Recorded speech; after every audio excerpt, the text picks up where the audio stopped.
So my name is Janice Michelle, and I'm the Communication Specialist here at ACT Alberta. Today, I'm going to be answering some of your questions about human trafficking right here in our province. It is such an honor to have you here as we come together to raise awareness and to share knowledge about human trafficking in Alberta. And I'd like to extend a special thank you to anyone that submitted a question as well. We really appreciate that. It was really fun to research your questions, to collaborate with my colleagues, and to prepare for the webinar today. It's been over a year now that I've been working at ACT, and I'm still learning new things every day. So thank you for contributing your questions and for contributing to my continued learning as well. And I hope that you enjoy the presentation today.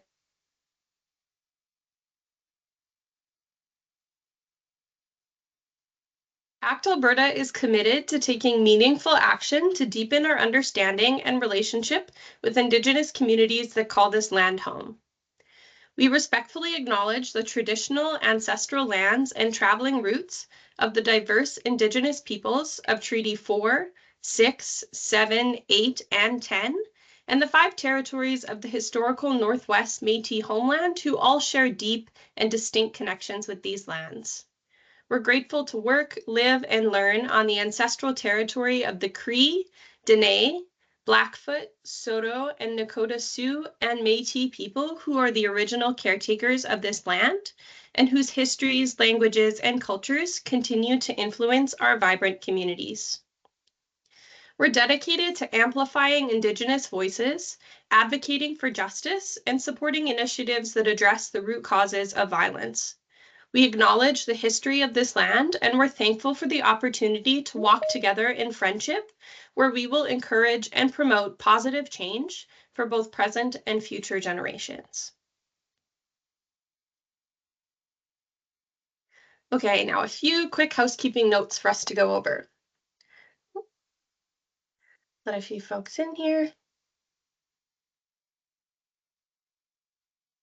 It's important to note that talking about human trafficking can be upsetting. In our webinar today, we'll be mentioning some heavy topics, including violence, sexual assault, and abuse. If at any point you need to step away to take a breath, please do so. Do whatever you need to do to best care for your well-being. There is no shame or judgment here. I will be preparing a post-presentation resource package for you all, which will include a link to these slides and additional resources about the topics that we're covering today. Please email us if you'd like any additional information on any of the materials that I mentioned, or if you have any questions about the material. And if you think of a question during the presentation, or if you've got any questions that come up after the webinar, please do reach out to us. We're so passionate about spreading awareness about human trafficking, and we love answering any questions that you may have. My contact information, as well as the contact information for our team, will be listed on the screen at the end of the presentation, so please do send us an email if anything pops into your mind during the webinar.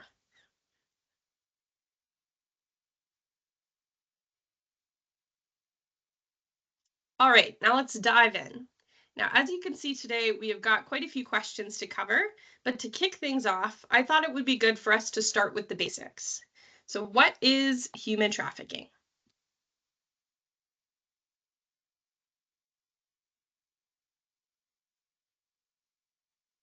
I see we maybe have an audio issue for someone here. Maybe try popping out and popping back in, and I can let you back in, and maybe that will fix things. Not sure if she's still here or not, but I'll keep an eye on that. All right, so let's start with the definition of human trafficking. There are many definitions that are used by different groups and different individuals, but here at ACT Alberta, we use the UN definition, which is also called the Palermo Protocol. It's a pretty long definition, but simply put, human trafficking is the act of forcing, coercing, or deceiving an individual into selling sex or labor to a third party's gain.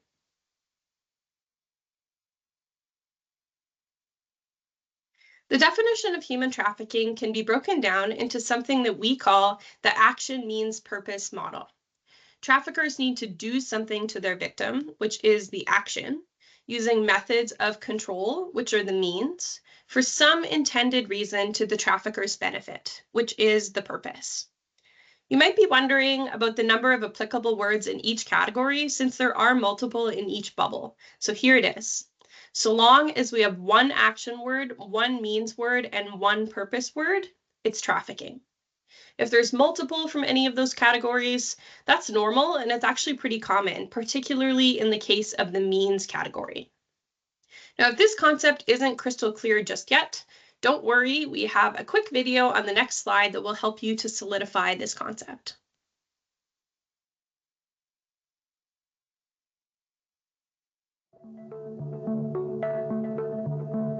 It's time to dive into the model used to describe the elements of human trafficking, the action, means, purpose model. First up is action. This involves the step traffickers take to acquire their victims, involving the recruiting, harboring, transporting, providing, or obtaining of an individual. Next up is means. In our last video, we said human trafficking happens when a trafficker uses force, fraud, or coercion to exploit a person. These three things make up our element of means. Force is physical abuse or assault, sexual abuse or assault, or confinement. This means someone is physically forcing their victim into a trafficking situation. Force is the element most often portrayed in media and the news in regards to trafficking. That doesn't mean fraud and coercion are any less relevant or less harmful. Fraud is any intentional deception or misrepresentation used to benefit yourself or someone else. Examples include false promises of work or living conditions, withholding promised wages, or even a fraudulent "I love you." Coercion contains threats of harm to self or others, debt bondage, psychological manipulation, or document confiscation. A trafficker who uses coercion might threaten to hurt the victim's family, or the trafficker might convince the victim that the trafficker is the only family they have. Last but not least, purpose. The trafficker commits these crimes for the specific purpose of trafficking their victims. This includes either compelled labor or services or commercial sex acts. These purposes then result in the trafficker obtaining money and/or power due to their crimes. Now you know what trafficking is, how to define it apart from other crimes, and how it happens. Time to roll on and learn the final part of this lesson. Who is involved in human trafficking? All right, so moving on to our next question, where is human trafficking happening? Human trafficking happens everywhere. It is not confined to any one country, region, or community.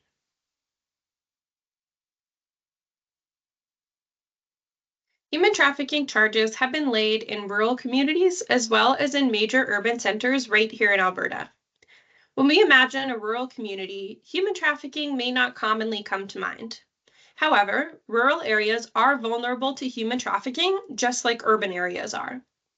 Additionally, rural areas can pose some unique barriers to identifying and disrupting human trafficking. Geographical isolation and a lack of services can make it difficult for victims to access supports and to exit a trafficking situation. Now, this also brings up an important distinction between international and domestic trafficking. It's a common misconception that human trafficking always involves someone being smuggled across a border, but that is not the case. In an international trafficking situation, a person is brought from one country to another, crossing over international borders. It's possible that trafficked persons will enter into Canada illegally. However, ACT's clients are most often in Canada with permission. And you may notice that that's a myth that we often see in the media. Our international survivors are most often from India, Mexico, and the Philippines.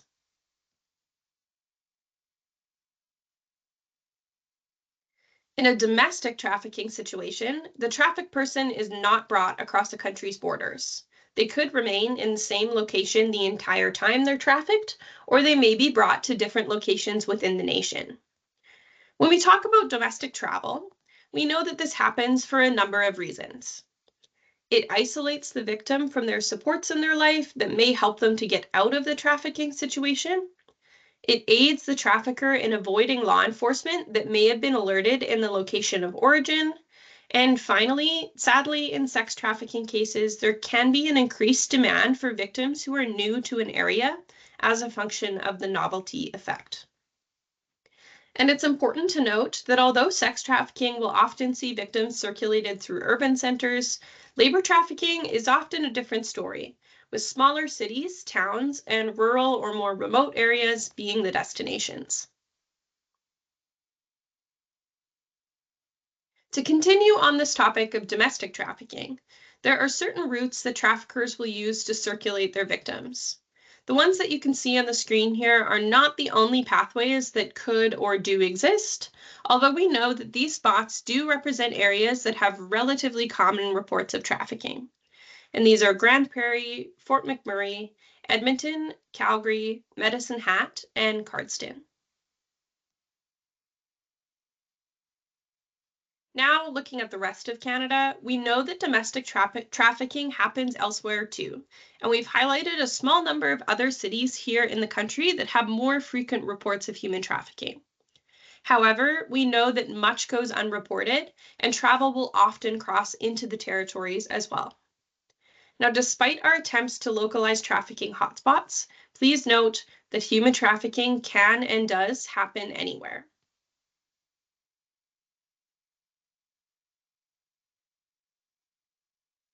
So for our next question, I've heard that trafficking involves someone being kidnapped. Is that true? This is false. That's actually one of the most common misconceptions about human trafficking that we see. The graphic headlines and images of whips, chains, and bars on windows that we may see in the media, in the movies, and on TV are not an accurate representation of how we most frequently see trafficking occur. So while kidnapping may happen in some rare cases, it's not the most common way that someone is trafficked.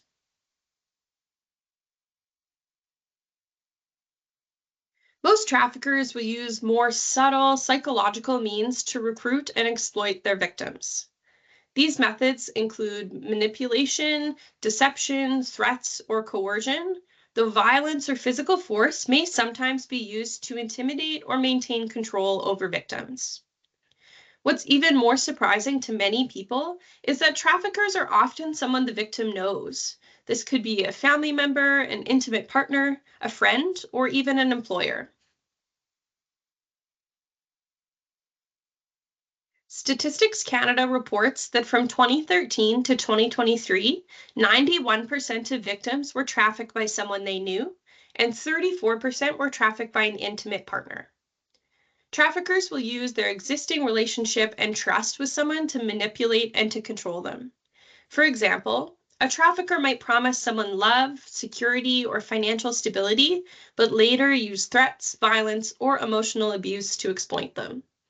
We've got a short video on the next slide to help illustrate this common progression. And please note, there's depictions of intimate partner abuse and violence in this video, so please take care of yourselves.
A message from the Government of Canada.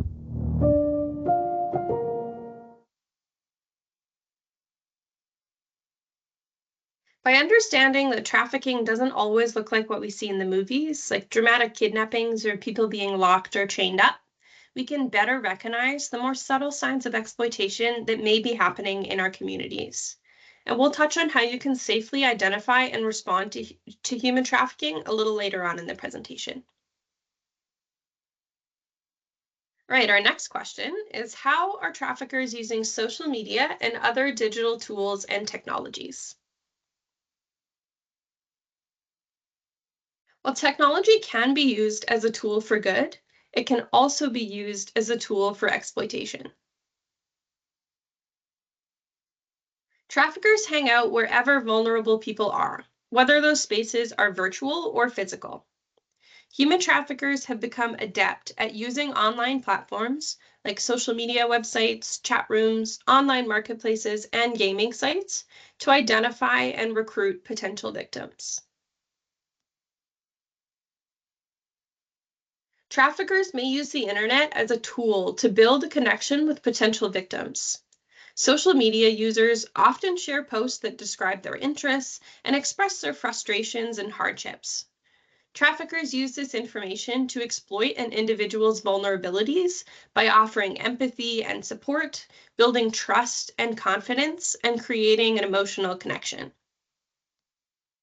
In cases of labor trafficking, traffickers may use social media to find job seekers and to recruit them through false advertisements on online job boards.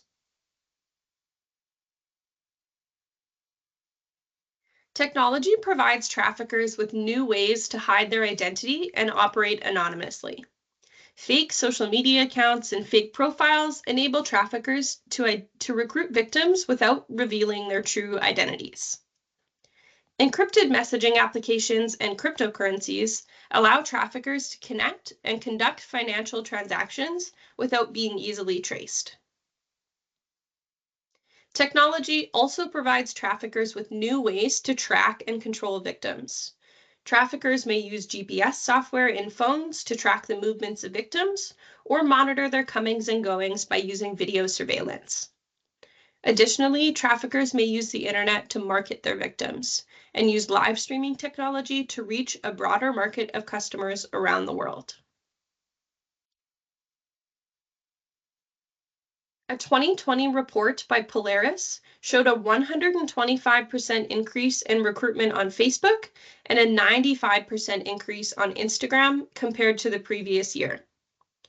Online recruitment for sex and labor trafficking has been around since the internet became widely accessible. But as technology continues to evolve and play a larger role in our daily lives, online recruitment for trafficking is becoming more and more common. Now, while technology can be leveraged by traffickers, it can also be leveraged by us to combat trafficking. Innovative tech solutions are helping to monitor and combat human trafficking in a variety of different ways. Visual processing software and facial recognition technology can help find photos and videos of individuals who are trafficked. This technology can also help law enforcement to review tens of thousands of pictures and videos to identify content attributed to a particular location or individual. Many businesses are now using blockchain technology to spot and reduce the risk of human trafficking in their global supply chains. Blockchain allows companies to follow the journey of their goods from the source to the final destination, making the process more transparent and helping companies to ensure that responsible practices are being followed throughout their supply chains. Technology can also be used to collect data from around the web and analyze it to detect trafficking patterns, hotspots, recruitment tactics, and at-risk populations. Data analytics tools can help us track trafficking trends across regions and demographics, allowing organizations and law enforcement to optimize resource allocation and intervention strategies. As technology advances, it's crucial that we continue to develop new resources to fight trafficking and stay informed about how traffickers are using technology.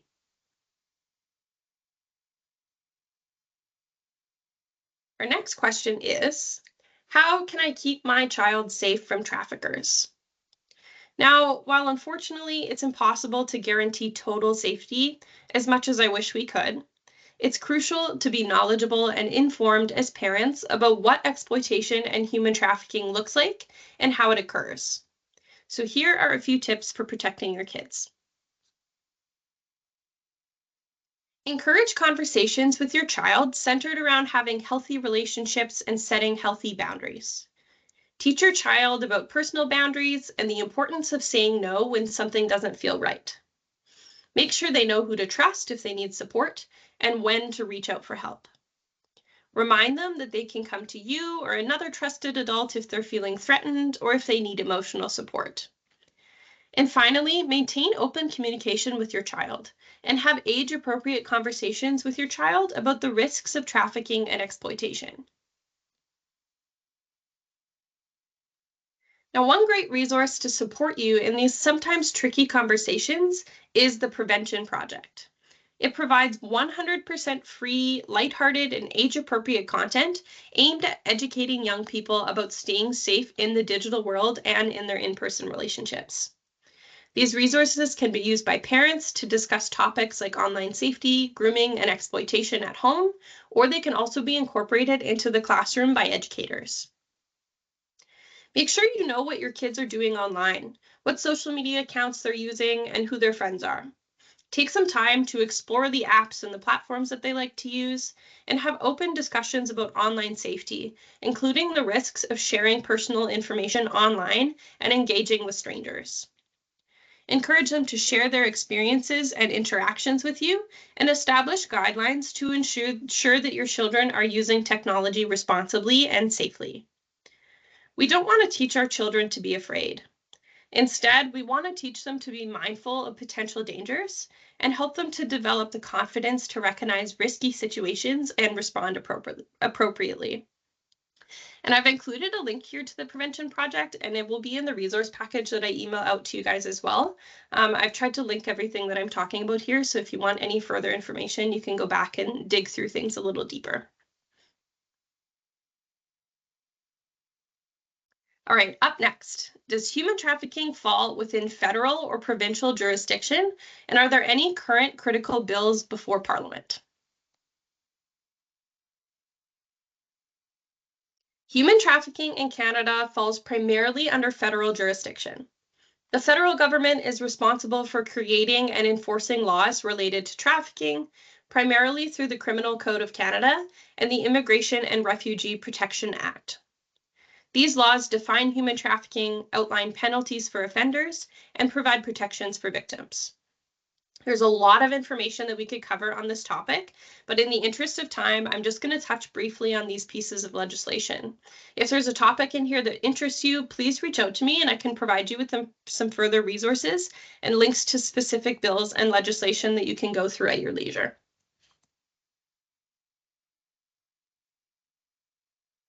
There are 6 offenses in the criminal code that specifically address human trafficking. I've included a link here on the slide to a more in-depth look at these if you'd like to come back to it. But just to be brief, these are trafficking in persons, trafficking of a person under the age of 18 years, receiving a financial or other material benefit for the purpose of committing or facilitating trafficking in persons. And there's 2 separate offenses here, one for adult victims and one for child victims. Withholding or destroying a person's identity documents, like a passport, for the purpose of committing or facilitating trafficking of that person.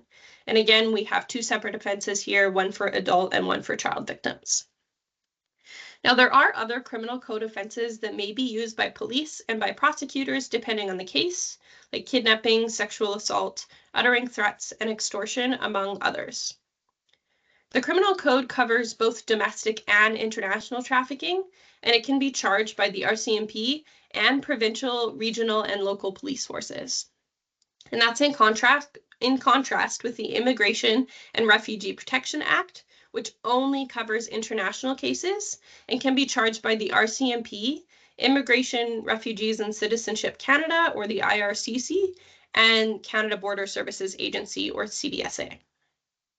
Now, regarding current legislative efforts, Parliament was prorogued on January 6th until March 24th, when a new session of Parliament will be beginning, and that's affected a couple bills that are related to human trafficking, including Bill S-210, Protecting Young Persons from Exposure to Pornography Act, Bill C-270, Stopping Internet Sexual Exploitation Act, Bill C-308, the National Strategy to Combat Human Trafficking Act, and Bill S-263, the National Strategy to Combat Human Trafficking Act. Now, should Parliament resume in the spring, some of these bills might need revived. I'll include the name of these bills in the resource package that I'll send out if you're interested in researching them any further. All right.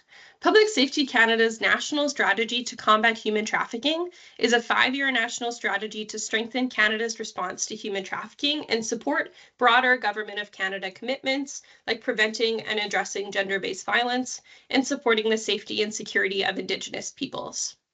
The strategy focuses on 5 pillars: empowerment, prevention, protection, prosecution, and partnerships.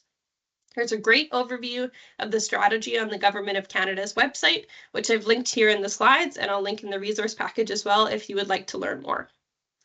While the federal government sets the legal framework, provincial authorities are responsible for enforcing these laws and providing support services to victims.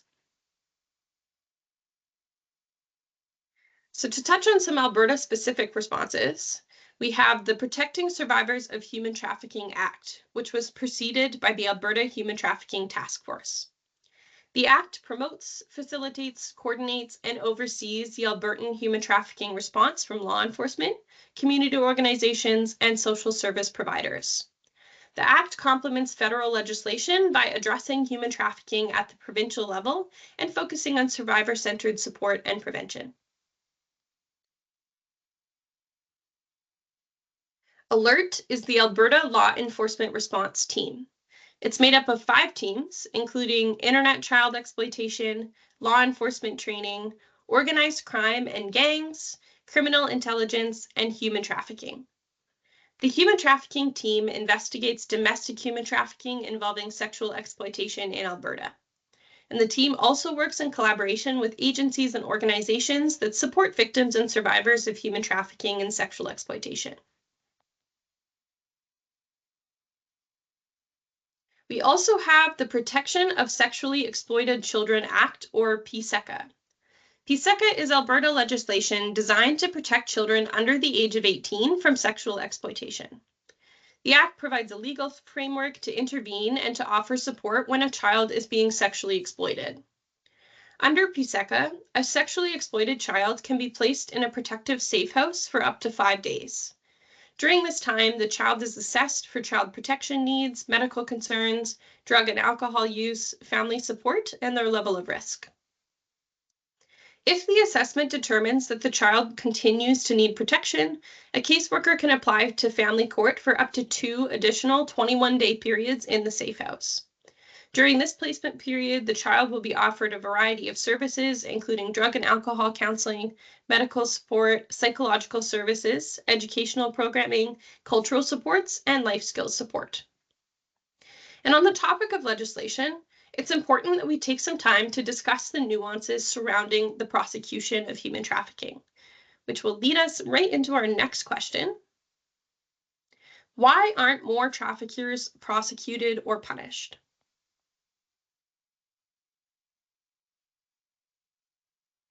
We know that human trafficking is underreported, and the majority of traffickers are likely never prosecuted for their crimes.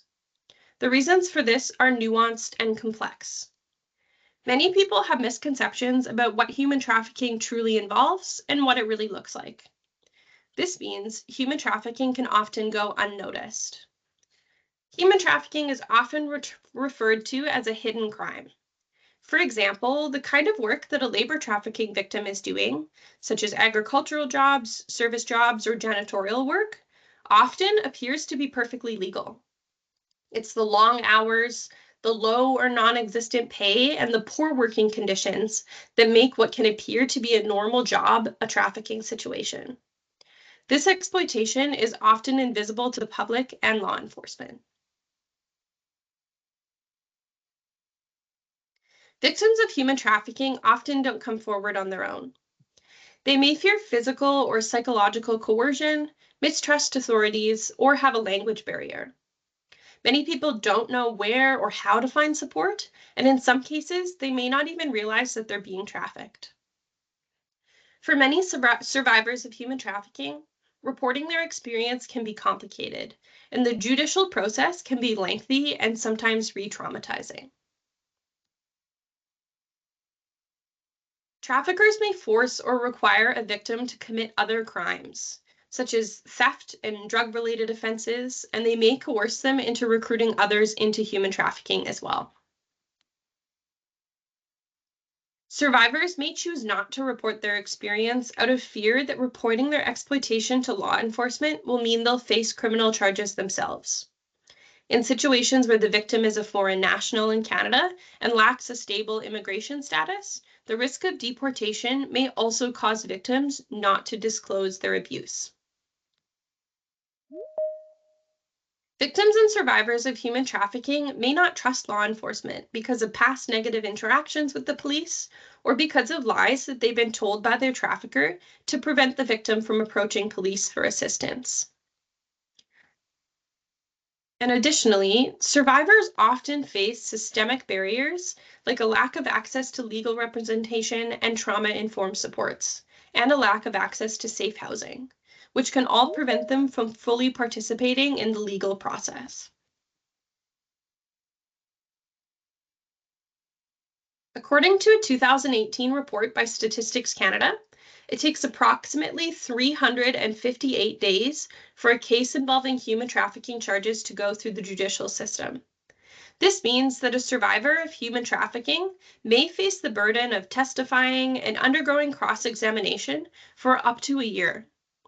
During this process, they're required to recount the most traumatic aspects of their experiences, often having their memories of those events and their character challenged. Even after choosing to report and participate in this lengthy process, it does not always guarantee a conviction. Human trafficking cases are often quite complex. They may involve multiple jurisdictions as victims are moved from place to place, and they can also involve organized crime networks. Collecting sufficient evidence, like financial records, communications, or witness testimonies, can be quite difficult, and it can require a significant amount of time and resources. Additionally, prosecutors must have a certain level of proof to secure convictions, which often requires clear evidence of coercion or exploitation. Misconceptions about the realities of human trafficking can lead to missed opportunities for investigation and prosecution.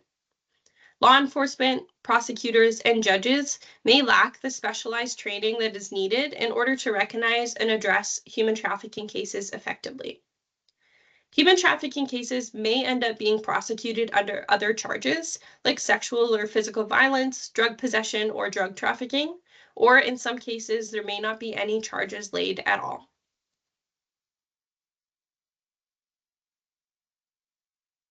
All right, our next question is, can men be victims of human trafficking?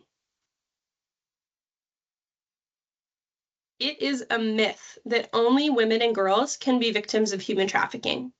Human trafficking affects individuals of all gender identities.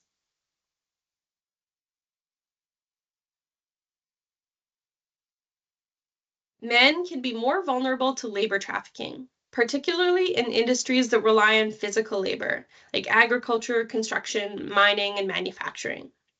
While both men and women can and are labor trafficked, men are disproportionately exploited in these certain industries due to the physical nature of the work being completed.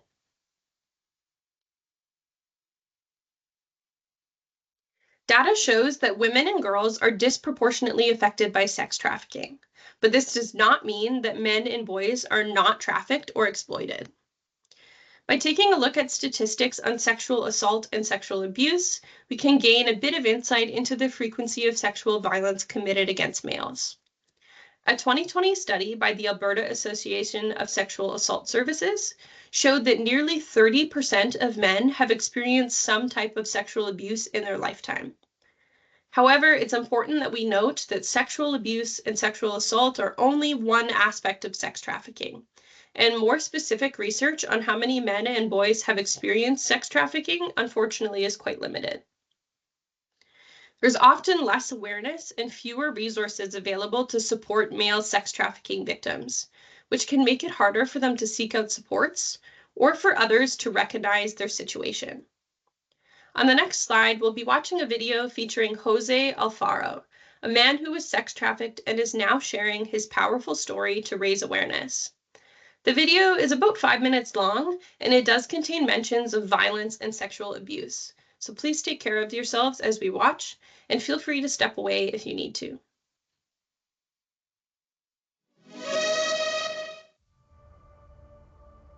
We have this idea from movies where a young woman is drugged, chained, and then taken to a different country.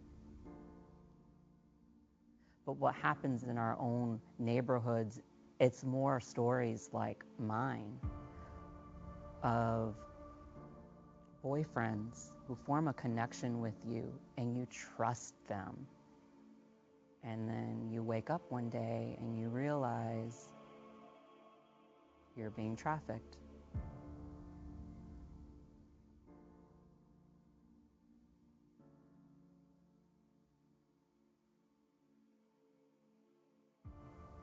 I originally grew up in a very small town called Navasota in Texas. I didn't actually come out to my family. My parents went through my cell phone one day. At this time, I'm 15 years old. My father said, "I'm only going to ask you one more time, are you gay?" And I said, I'm not. And the second I said that to him, I got a fist to my face and I blacked out, hit the floor, and he kicked me into my abdomen. I got up, dialed 911 on our home phone, and he smacked the phone out of my hand.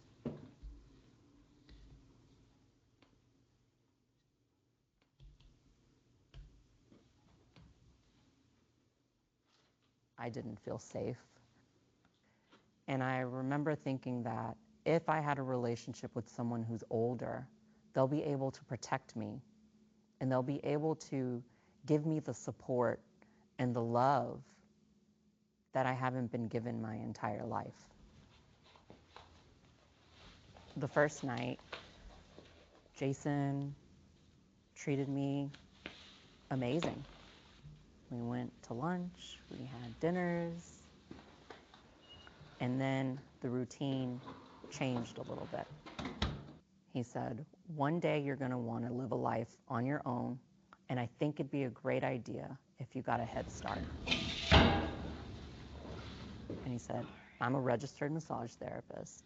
I think it would be great if you gave massages with me."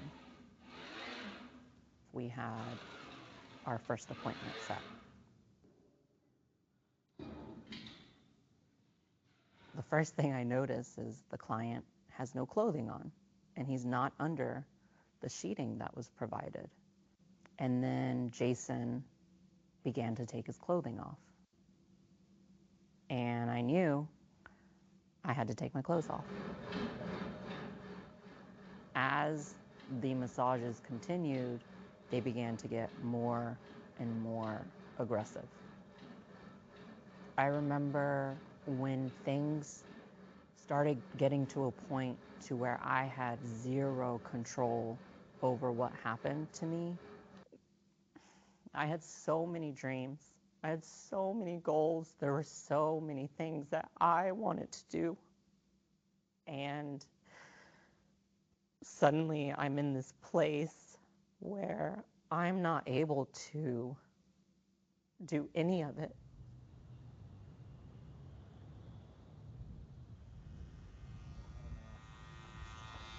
Yeah.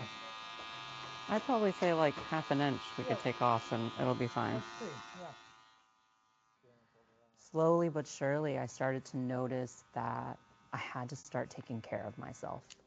I had to find solid ground because I just felt like I was going to die from this feeling that I had. And I began working out with a trainer. The stronger that my body became, the stronger my mind became. And I slowly started to let go of the anxiety.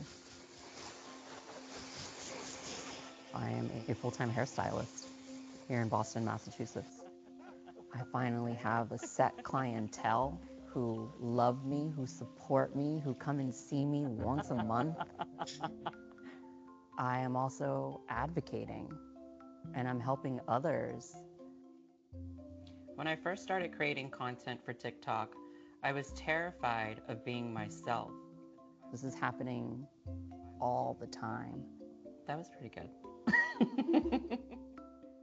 And that's why I felt that I needed to share my story and I needed to come forward and help as many people as possible.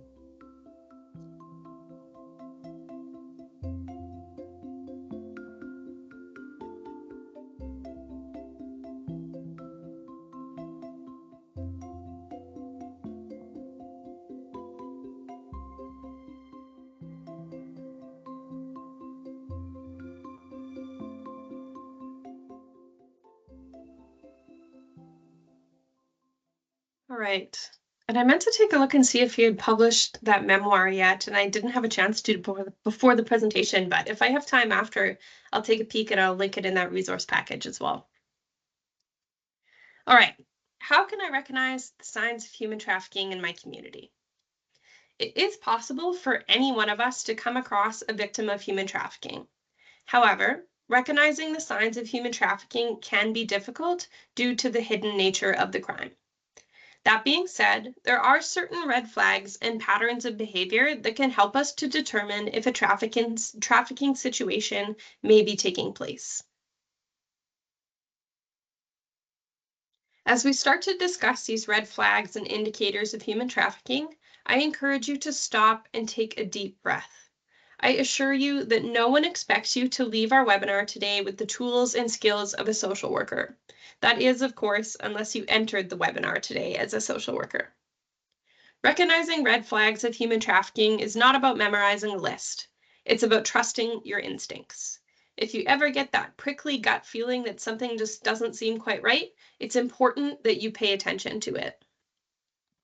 It's important to note that the indicators that we talk about today won't always point to trafficking. Let's quickly return to the action means purpose model. Taking a look at the words in the means category. The presence of any of these words alone doesn't necessarily confirm that trafficking is occurring. There's lots of possible explanations for behaviors that we may perceive as strange. People may have various reactions to these means. For example, someone who's been defrauded may look skeptical or distrust promises. And some of these reactions are things that we may experience as part of our daily lives, like feeling worried, feeling lonely, or feeling defeated.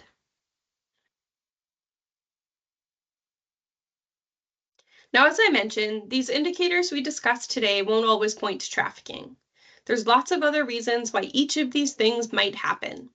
In combination, though, these indicators may be a cause for concern. And like I mentioned, if you get that unsettled, kind of prickly feeling in your gut, pay attention. In general, some red flags may be being controlled, having no freedom to exit, showing signs of abuse, and being fearful or despondent. You may have heard of some potential indicators of human trafficking from sources like the media, things like barcode tattoos or other really obvious signs. But the reality is that a lot of human trafficking victims appear just like average citizens, albeit living a different lifestyle than you. We don't want to be alarmist, and we don't want to use our concern for human trafficking to further the harm that is already happening to marginalized folks in our community, which is why we're focusing instead on the broad elements that you can see on the slide here. We've got some more specific details on the red flags here. For example, someone who is being controlled may give scripted responses or be unable to speak for themselves and be isolated from their friends and family. I don't want to spend too long on this slide, but it will be included in that resource package for you to go over in more detail after the webinar. And additionally, if you're a service provider, like a nurse or a youth worker, please contact me and we can arrange a more specific training for you where we can alert you to indicators of human trafficking as they relate specifically to your field. So let's say you've noticed a few indicators and you've got a bad feeling about the situation in your gut. First, I'm going to remind us all again that there are a lot of other possible explanations for behaviors we may see as strange. For example, someone may not be allowed to speak for themselves, but that could have to do with language differences, a possible disability, or maybe even extreme social anxiety. And you can imagine that for other indicators, there are also other explanations.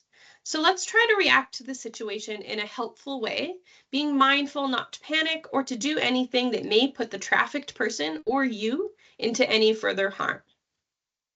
Now, more so than a specific set of obvious behaviors, we'll return to our ever-reliable three-part model. If you've got a bad gut feeling and you notice a scenario where some action, means, and purpose words could be taking place, then it's time to reach out for support. And that leads us right into our next question. What resources are available to support victims of human trafficking? There's numerous resources available to assist victims of human trafficking, providing support that addresses immediate and long-term needs. I'll keep this section pretty brief just in the interest of time, but I will tell you a bit about how we at ACT help our clients and touch on some other resources and points of support that are available. If you've got a professional or a volunteer role where you may encounter a survivor of human trafficking, we've got additional trainings available to guide you on best practices. Feel free to connect with me after we're done here and we can schedule a full training for you. When a person is identified or suspected of being a victim of trafficking, we use our internal resources as well as referrals to try to meet their needs in a wraparound, holistic way. At ACT, the survivor is in charge of what changes they would like to see, and we follow their lead. So we help with physical health, from first aid for injuries to pregnancy or addiction supports, mental health, from PTSD to sleep management to potential suicidality or self-harm, basic needs like hygiene, food, safety, and shelter, and finally, options for justice if they would like. And that could include court support, legal representation, assistance with immigration status, repatriation, and more. Again, we want to make sure all our referrals are trauma-informed and that care is wrapped around to eliminate unnecessary barriers. At ACT, we try to support our clients long-term because healing is not a quick journey. On the next slide, we'll be watching a video together of two human trafficking survivors sharing some of the barriers that they faced after exiting their trafficking situations.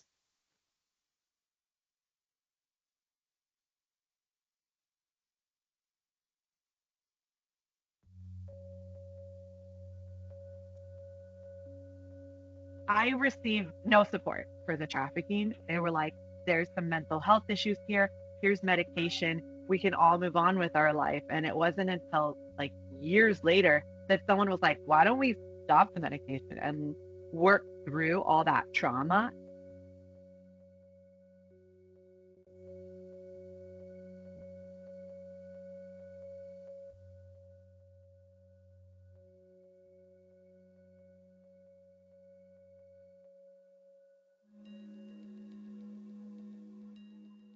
The initial hurdles for me were completing my education. I wasn't able to complete high school because I was trafficked my senior year. So I had to first complete that and figure out how to do that. There were not a lot of resources available, and what was available required a level of vulnerability that I couldn't provide. I had to tell my story to 20 different people within the school district because they didn't communicate with each other, and then had to produce documents to prove my story from law enforcement in order to be able to finish high school.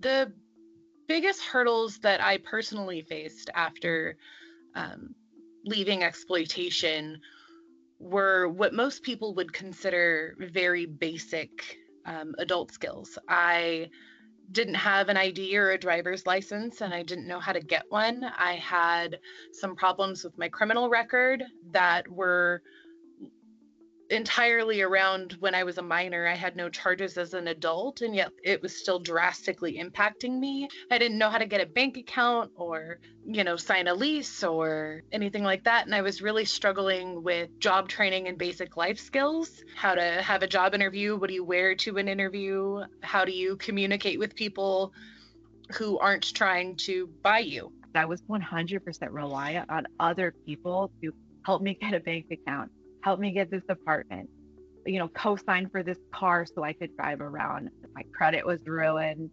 I couldn't get a bank account because some of my exploiters were committing fraud on my account. And so I actually couldn't get any banks. And it's just that whole reliance. If that person doesn't want to, help you out, or they have stipulations, so you're kind of always in debt to someone, and you really start to think like, I left a situation where someone controlled me, and I'm still in a situation where someone kind of controls my life, and you never truly feel free.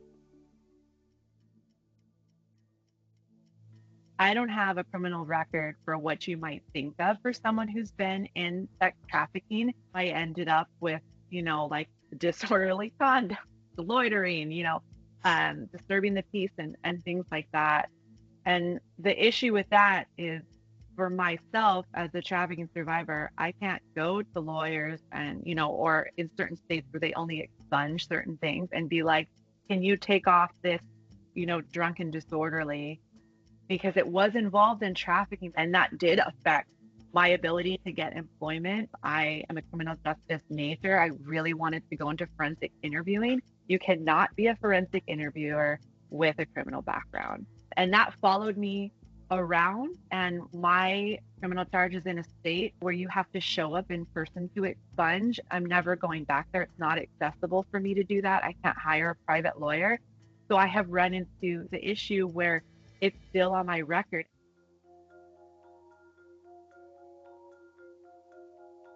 Navigating the mental health arena was significantly traumatic in the beginning. I had brand new, fresh, complex PTSD that I did not know what to do with, and I had not heard the words human trafficking before. So it was very hard to identify myself to service providers so that they knew what it was that they were looking at, which made it very difficult for them to help me.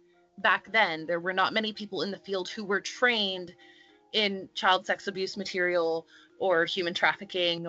And this was kind of a common thing I've seen with other survivors, where we go for mental health help, and then we're instantly like, here's your diagnosis, here is the medication that you need, but like there's no underlying like, let's fix the trauma piece. We've really stepped forward as a community of survivors to create that curriculum and disseminate that training into these fields. It's critical that we hear from survivors specifically because they're the experts. We have a unique set of understanding. We didn't get it from a book, we lived it. There are thousands of us who own our own businesses, who offer consultations, who are seeking full-time equitable employment. And we don't have the resources that maybe a typical person would. We don't have the support of family or friends in that way. We have each other. We very much need the support of the community for our businesses and our lives to flourish.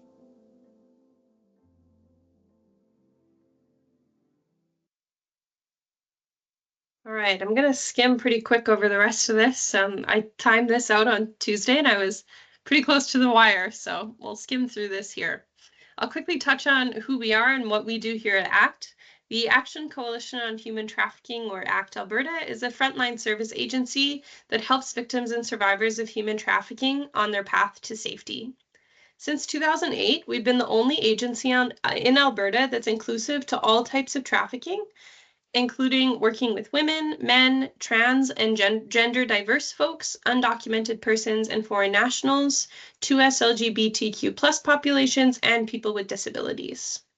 And at this time, we have offices in Edmonton and in Calgary, but projects managed by us are run throughout the entire province, including in Indigenous and rural and remote communities, so that we can bring services, access, and awareness to traditionally underserved areas.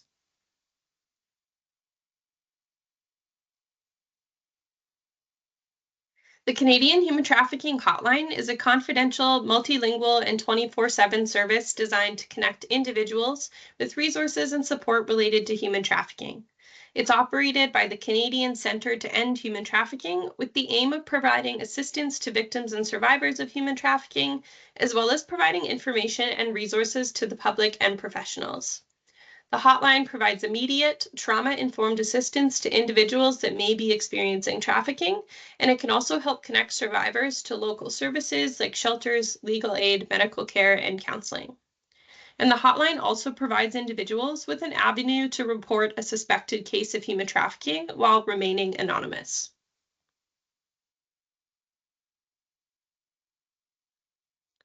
All right, we've got a few resources here. This is a great time to take out your phone and enter these numbers into your phone so you have them easily on hand if you ever need them.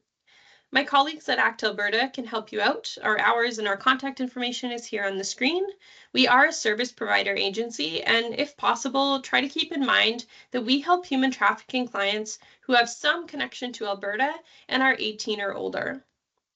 As mentioned, the Canadian Human Trafficking Hotline is a great resource to help you discern whether a scenario is a trafficking scenario. And another possible option for response could be to share your concerns with a nearby authority figure, which could include airport personnel, medical professionals, among others. And as we touched on earlier, it's possible that traffickers and their victims will be pretty wary of law enforcement professionals, so we do handle that intervention with care as much as possible. At ACT, we've got trusted police, RCMP, and Crime Stopper partners that we work with. In reality, it's unlikely that you'll cross paths with the trafficking situation, notice the signs, and know how to safely intervene. Although that may sound less impactful, the most consistent and effective way that you can help interrupt human trafficking is to be an advocate for members of our community who experience more vulnerabilities. By being an alert citizen that supports advocacy work, inclusive and non-oppressive policies, and listens respectfully to stories from peers with different backgrounds, we can create a network that will leave others less isolated and vulnerable to traffickers. And that means that this group we have here today has already been fighting human trafficking even prior to this. When you fight for equity and dignity, you make a difference. So thank you for being here and making our communities better and safer. Got some additional resources here if you would like to look through these and learn a little more. This slide will be available for you to check out more thoroughly following the presentation in the resource package. And with that, I would like to thank you for taking some time out of your day to learn more about human trafficking in Alberta. There is a survey for you to fill out, which can be found at the QR code here on the screen, and I'll also send it out in that resource package as well. If you'd like to get a little certificate and a LinkedIn badge that you can share in your LinkedIn profile from today, if you complete the survey at the end, it will ask you for your name and your email address, and then it'll email you out the survey or the certificate, pardon me, as well. And we do have another webinar coming up in February for Canadian National Human Trafficking Awareness Day, which is on February 22nd. And I've included a link to RSVP for that webinar in the resource package as well. I've kept you a minute late already, so you're now all free to go if you have places to be. Like I mentioned earlier, you can email any of your questions to me, or you can connect with the ACT staff by phone or at the email listed here on the screen. I know we've got a great conversation going on here in the chat if you have time to take a peek at those. Lots of good resources here. Kathleen mentioned that Scotiabank has a program to support trafficking survivors with opening a bank account and things like that. And Stephonia shared Alberta has made the standard filing fee from $700 to $800 for pardon applications to $60 as well to support. And we did have a question pop up in the Q&A that I just want to touch on too. Is there any Canadian research that you know of on the use of cryptocurrencies in human trafficking? I believe I would have to double check. The information for that section came from a set of social media posts that I made on the ACT pages, I want to say back in September. It was sometime in the fall. And most of the information came out of Polaris's, I don't remember what it, exits, off-roads, and intersections report. So that would be American information. And I think it was kind of, it was more linking it to drug trafficking and just kind of extrapolating from there that it's likely being used in human trafficking cases as well. But I'd have to go back through that report. It was a little while ago that I made those posts. But that is where that information primarily came from. And maybe I'll just throw that report into the resource package as well. It's pretty lengthy, but it's like really interesting if you're interested in social media and technology and those kinds of connections. So.